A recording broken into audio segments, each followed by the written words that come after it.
अस्सलामु अलैकुम वरहमतुल्लाहि वबरकातुहू। औज़ु बिल्लाहि मिनश शैतानिर रजीम। बिस्मिल्लाहिर रहमानिर रहीम। आज हम आपके सामने बयान करने जा रहे हैं अल्लाह पर यकीन करने की एक ऐसी कहानी जो ना सिर्फ हमारा ईमान ताज़ा कर देगी बल्कि हमें ऐसी रोशनी भी दिखाएगी कि अल्लाह पर कामिल यकीन किस तरह से इंसान को गरीब से अमीर और फकीर से बादशाह बना देता है। इंसान को हर वक्त अल्लाह से उम्मीद रखनी चाहिए। अगर आज बुरे दिन हैं तो कल अच्छे वक्त भी जरूर आएंगे। कहानी है अल्लाह पर यकीन रखो। अल्लाह पर यकीन रखो। गरमान के बादशाह हजरत मुजफ्फर गरमान शाह थे जो कि अपने वक्त के एक बड़े अल्लाह के वली थे और आप ऐसे बादशाह थे कि पूरी रात अल्लाह की इबादत में गुजार दिया करते थे और दिन को अल्लाह की मखलूक की खिदमत करने में गुजार दिया करते थे। आपकी एक बेटी थी जिससे उन्हें बहुत मोहब्बत थी और आपने अपनी बेटी की तरबियत दीनी माहौल में की। आपकी बेटी भी नेक और परहेजगार थी। सब्र, तकवा, इबादत और अल्लाह पर यकीन कामिल था। ये सब नेकियां आपकी बेटी में मौजूद थीं। जब बेटी जवान हो गई तो आपको उसकी शादी की फिक्र होने लगी। शहजादी के लिए बड़े बड़े ऊंचे रिश्ते आने लगे। बादशाह अल्लाह के वली थे, इसलिए आप ये चाहते थे कि मैं वो लड़का तलाश करूंगा जो नेक और परहेजगार होगा, जो अल्लाह का इबादत गुजार बंदा होगा, जो अल्लाह के नबी का फरमाबरदार बंदा होगा और अल्लाह पर यकीन मजबूत। शादी की फिक्र तो हर लड़की के माँ बाप को होती है। ये फिक्र सिर्फ उस वक्त ही नहीं थी बल्कि आज भी हर लड़की के माँ बाप को बेटी की शादी को लेकर बहुत फिक्र होती है कि लड़का अच्छा और नेक हो। इस फिक्र में बादशाह भी बहुत परेशान थे कि कहाँ तलाश करूं नेक और परहेजगार लड़का जिसका अल्लाह पर यकीन मजबूत हो और इबादत गुजार हो। नेक लड़का तलाश करने के लिए बादशाह रात में मस्जिदों के चक्कर लगाते कि कौन ज्यादा इबादत करता है, क्योंकि आप जानते थे कि दुनियावी जिंदगी गुजारने वाला और अल्लाह की याद में जिंदगी गुजारने वाला, इन दोनों में जमीन और आसमान जितना फर्क होता है। लड़के की तलाश करते करते आप मायूस होने लगे क्योंकि आपको उस तरह का कोई इबादत गुजार नहीं मिल रहा था। एक रात आप शहर से बाहर एक वीरान मस्जिद में पहुंचे तो आपने देखा कि एक नौजवान इबादत में मशरूफ है और उसकी आंखें आंसुओं से तर हैं और वो अल्लाह की बारगाह में रो रो कर दुआ मांग रहा है। बादशाह काफी देर उसे देखते रहे कि ये नौजवान कब नमाज से फारिग हो और इससे कोई बातचीत की जा सके। बादशाह उसकी नमाज मुकम्मल होने का इंतजार करते रहे। जब उस नौजवान की नमाज मुकम्मल हो गई तो बादशाह ने उसका हाल पूछा। वैसे तो ये नौजवान बहुत गरीब था, लेकिन इसके चेहरे पर नूर की बारिश थी। इसके चेहरे पर एक अलग सी चमक थी और अपनी जुबान से अल्लाह का जिक्र कर रहा था।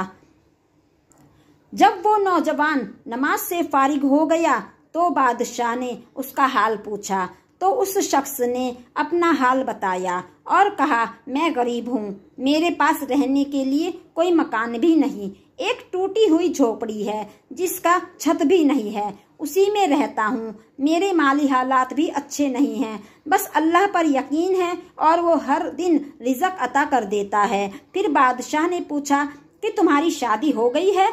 तो उस नौजवान ने कहा, ऐसे इंसान को भला कौन रिश्ता देगा जिसके पास रहने के लिए ना तो एक अच्छा मकान है और ना तो रहने का कोई ठिकाना। फिर आपने फरमाया कि अगर गरमान के बादशाह की बेटी से तुम्हारा निकाह हो जाए। तो वो नौजवान मुस्कुराकर कहने लगा, बाबा क्यों मुझसे आप इस तरह की बात कर रहे हो, जबकि ये बात अच्छी तरह आप भी जान गए हो कि मेरी हालत क्या है। कहाँ मैं और कहाँ बादशाह की बेटी, और वैसे भी बादशाह के दरबार में तो बड़े बड़े लोग आते हैं, उन्हें अपनी बेटी के लिए अच्छा लड़का मिल जाएगा। उस शख्स ने सोचा कि ये बूढ़ा आदमी ये कैसी बातें कर रहा है जो कि हो ही नहीं सकता। उसके बाद उसने कहा, बाबा आप जाओ, अपना काम करो। उसके बाद बादशाह ने अपनी अंगूठी निकाली और उस शख्स को देते हुए कहा कि मुझसे वादा करो, कल तुम बादशाह गरमान के दरबार में मुझसे जरूर मिलोगे, और अगर तुम्हें अंदर आने से कोई रोके तो उसे ये अंगूठी दिखा देना, वो खुद तुम्हें मुझ तक पहुंचा देंगे। सुबह वादे के मुताबिक वो नौजवान दरबार में पहुंचा।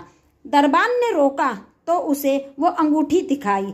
दरबान उसे बादशाह तक लेकर गया।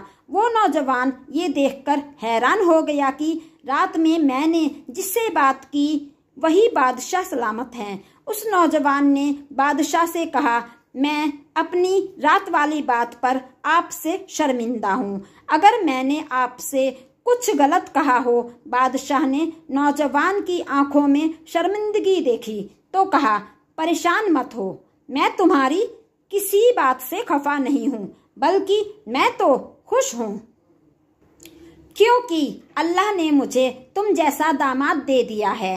बादशाह ने उसी वक्त काजी को बुलाकर निकाह पढ़वा दिया और उन्हीं कपड़ों में बेटी को रुखसत कर दिया और अपनी बेटी को नसीहत की, बेटी अच्छे बुरे हालात सब पर आते हैं, बस सब्र से काम लेना और अल्लाह की रजा में खुश रहना। मुझे यकीन है कि अल्लाह तुम्हारे साथ है और वो तुम्हें कभी भी भूखा नहीं रहने देगा।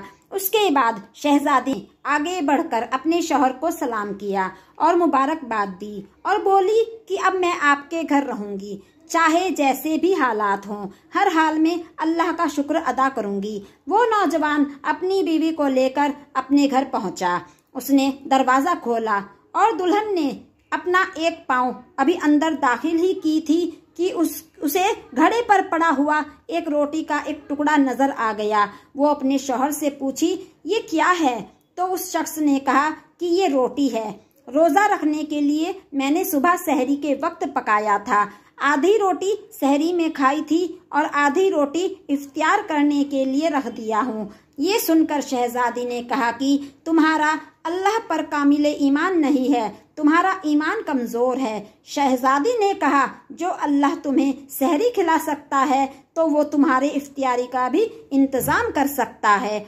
शहजादी ने कहा, जाओ पहले इस रोटी को अल्लाह की राह में सदका करके आओ। उस नौजवान ने उस रोटी को अल्लाह की राह में सदका किया और उस रोटी के सदका करने से और अल्लाह पर इतना कामिल ईमान रखने से अल्लाह ताला उनसे खुश हुआ और इसके बाद उनकी दुनिया बदल दी।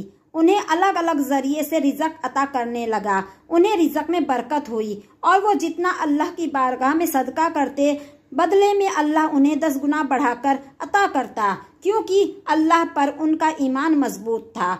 वो जानते थे कि अल्लाह जिसे चाहे दौलत दे और जिसे चाहे इज्जत दे, जिसे चाहे जिंदगी और जिसे चाहे मौत दे। अल्लाह हर चीज का मालिक है, जो कीड़े मकोड़ों को खिला सकता है, परिंदों से लेकर दुनिया की हर मखलूक को रिज़्क अता करता है।